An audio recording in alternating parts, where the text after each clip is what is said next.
বিয়ে দেওয়ার আগে একটু খোঁজ খবর নিয়ে দিবেন মেয়ের বিয়ে। পরের বাড়িতে সুখে রয়েছে দেখেন যেন গিয়ে।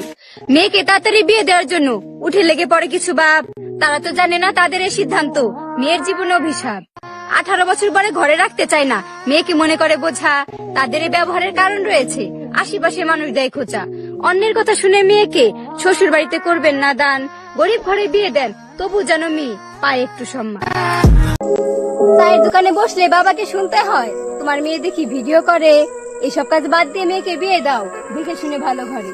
আমার বাবা উত্তরে বলে, মেয়ে তো বিয়ে দিবই, চিন্তা কেন তোমার? আমার মেয়ে আমার ঘরের বোঝা না, যতই কষ্টে থাকুক আমার পরিবার। আমার বাবার এই উচ্চস্বরে কথা বলাটাই আমাকে অনুপ্রেরণা যোগায়। তাই তো প্রতিনিয়ত করি চেষ্টা, সফলতা দিয়ে সকলের মুখ বন্ধ করব, দেখাবো কেমন হয় আমার গল্পের শেষটা।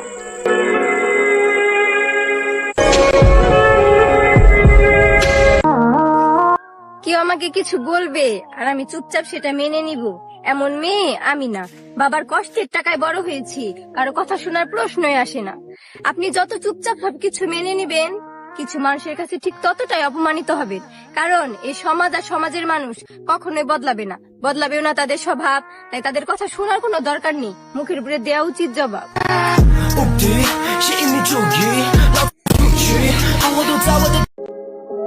বাবার হোটেলে খাওয়ার ঘুরো, বোঝো না সংসার চালানো কতটা কষ্ট।